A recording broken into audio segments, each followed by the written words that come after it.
let's have some fun in the dark. Now take note of the message on the screen.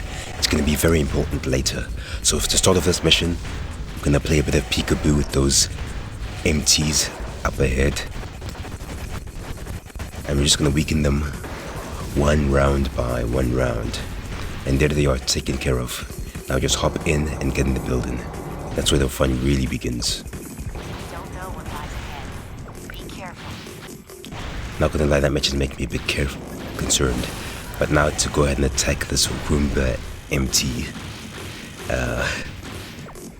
It actually kind of overheated it there and turned us into a bit of a toaster.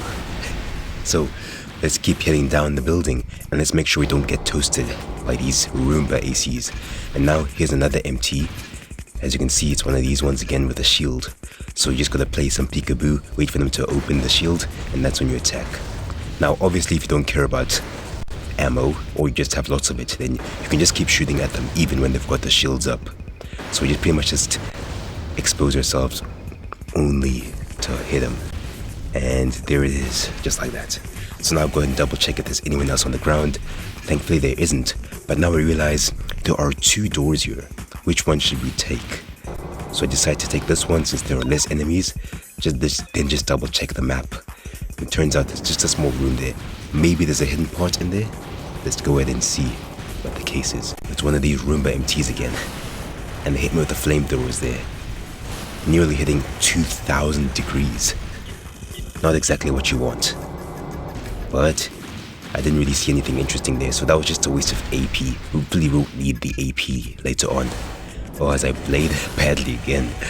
I really need to practice my blading, guys. Now into this next room. I was low-key expecting one of those emitter things, the flying things, but they aren't here this time. So we can actually just blade them, as you can see. So that's about 3-4 hits to take him down, and then step back to avoid the explosion. Because in Lost Raven, they've added in an explosion, so whenever you destroy an enemy, there's an explosion, so you have to run away, otherwise you'll get damaged. So the one thing I don't understand here is, if you know these power controls are important, why would you leave them so exposed? Not only that, you put them in a room where a whole AC can fit. That makes no sense. And one detail I really like that From Software added is the fact that it just gets a bit darker as we destroy those controls.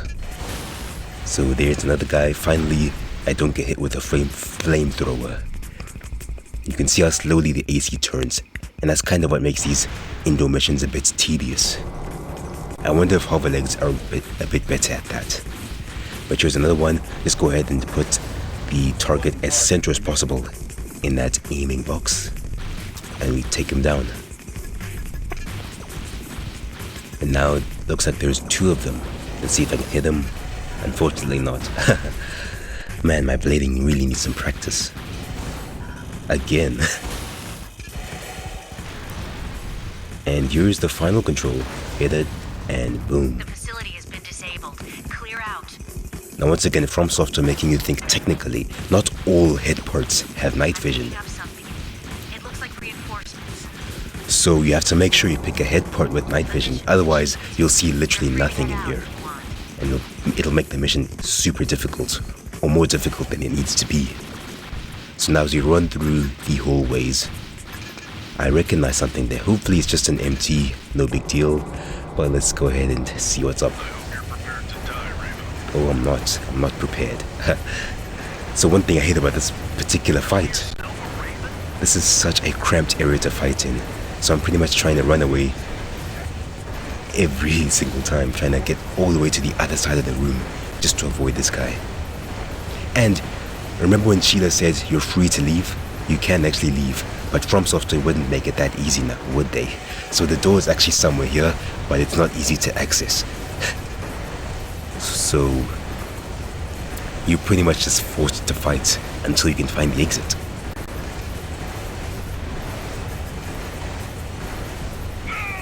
What a coincidence, just as I finish him off, my ammo runs out. So you can see now I'm looking for the exit. It's under these doors. This one's open. It doesn't look like any of these doors are the right ones. So I try this one. turns out it's actually taking me the wrong way. And now you see, this is why they put a map inside of the game. Because the exit is actually up there. You actually have to fly up in the air to find the exit. How clever from Soft. Oh yeah, also you have to make sure you have a head pod with auto map. Auto map is what allows us to see what's indoors in there. Without that function, you're gonna have a bad time. I'm picking up another signal. Oh, the reinforcements have arrived, huh? Also take note of how I activated my missiles and my extensions. I wonder what kind of enemy that is, huh? What enemy needs missiles? Alright, let's see who's there waiting for us.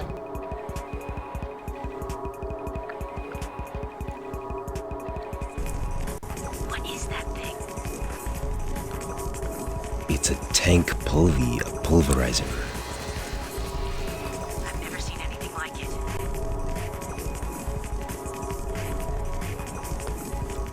Alright, so this is apparently the easiest pulverizer. That doesn't mean it's gonna be an easy enemy. So let's go ahead and get started. Look at how much damage those beams do. It's actually crazy. So the way to defeat these kind of pulverizer enemies, missiles are usually your best bet. Except for the ones later in the game, those ones are much more immune to that. So yeah, pretty much just shooting missiles. That thing couldn't have been an AC. I'll have Ed look into it. I'm glad you're okay.